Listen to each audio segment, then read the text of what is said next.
Good evening. My name is Callie Gardner. For those of you that haven't met me, this is my final presentation for EDU 404. So to start off, I have my advocacy area of interest being food insecurity. Food insecurity is limited or uncertain availability of nutritionally adequate or safe foods, or limited or uncertain ability to acquire acceptable foods in socially acceptable ways. Some analysis or research that 32% of households in Arizona face food insecurity post-COVID, a 28% rise from pre-pandemic levels. Pre-pandemic food insecurity rate in Arizona stood at 25%. The increase highlights a significant scarcity of food access post-pandemic. The statistic underscores the added strain caused by the pandemic on food availability. This issue is significant due to the lack of significant improvement in governmental assistance, resulting in limited resources from churches, food banks, and corporations. The advocacy's importance lies in its potential simplicity and resolution. This resembles a share the wealth scenario, although it's worth noting that Arizona households waste over $945 worth of food annually, or in other words, almost a quarter, or 23%, of their food each month. For my personal narrative, since turning 18, I faced challenges of independent living and supporting myself amidst rising expenses like groceries and housing. It's increasingly tough. Sometimes my pantry is nearly empty and payday is still a week away. These moments highlight the urgency of addressing food insecurity, a pressing reality of not knowing where your next meal will come from. My advocacy area focuses on this cause, and I originally chose to partner with St. Vincent de Paul Food Bank to rally support for my local community for those in need. However, due to time constraints, I did have to shift my project in a different direction, deciding to move forward partnering with Starbucks Coffee Company to help me succeed further in this course. As a communicative, good listening advocate, I originally partnered with an organization for a community food drive instead of going solo. However, I did have to change to a more solo-led project with Starbucks. Our reading stressed focusing on the manageable issues in Community Toolbox.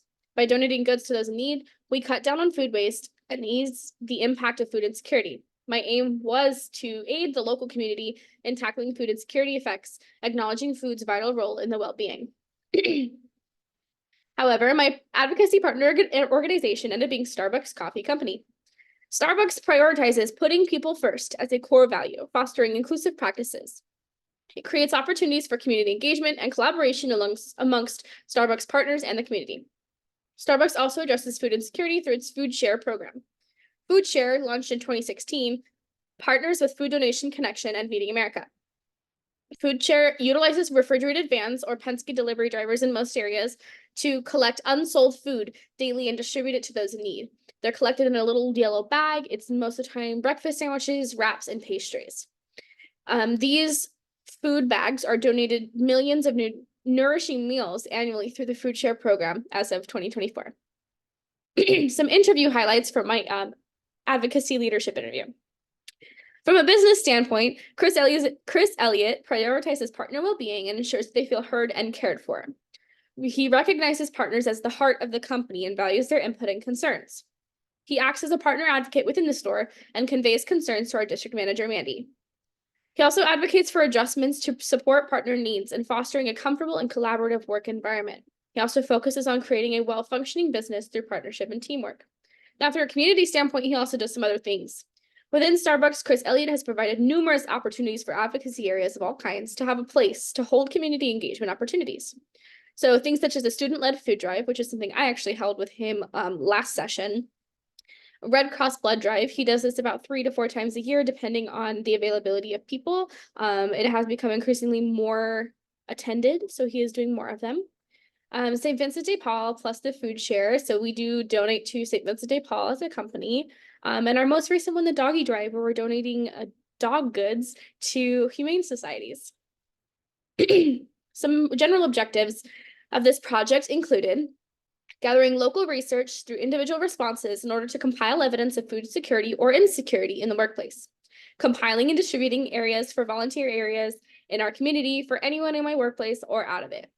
This also included communicating research findings with Christopher Elliott throughout the week of gathering data so that he is aware of the needs of our store and has a glimpse into our community needs as well.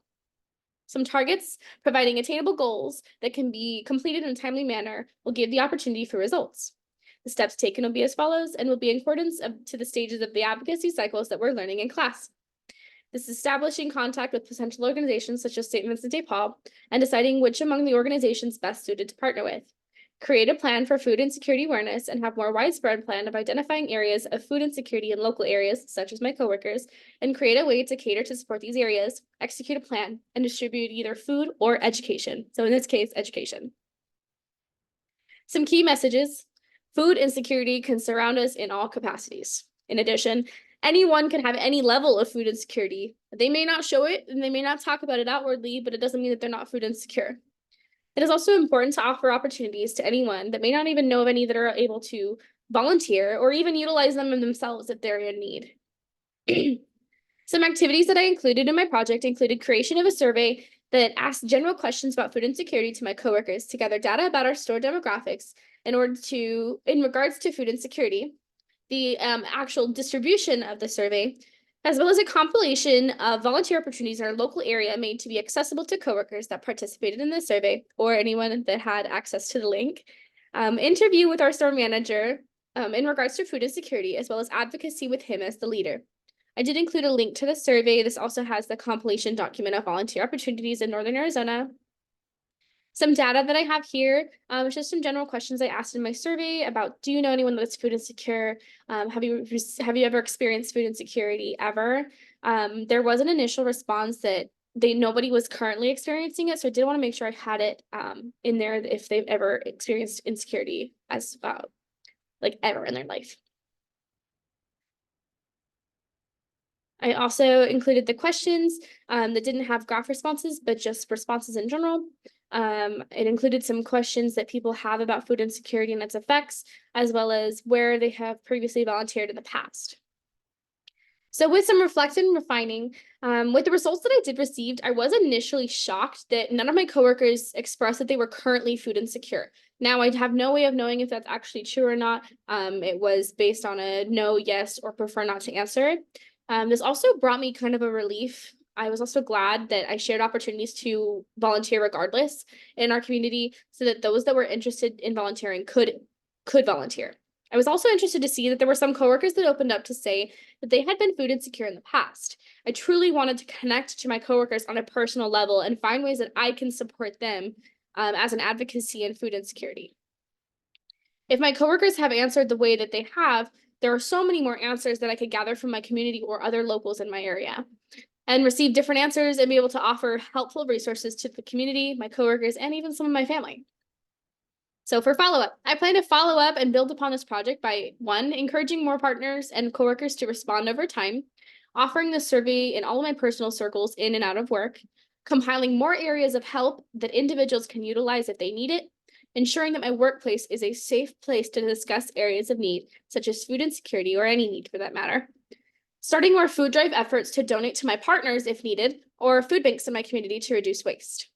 Also, to follow up, communicating with Chris Elliott, all areas of research finding and helping him open up some more doors to the community and its engagement.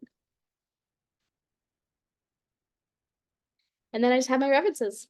Thank you guys so much for participating in this assignment. I hope you guys enjoyed my presentation, and I look forward to hearing some feedback.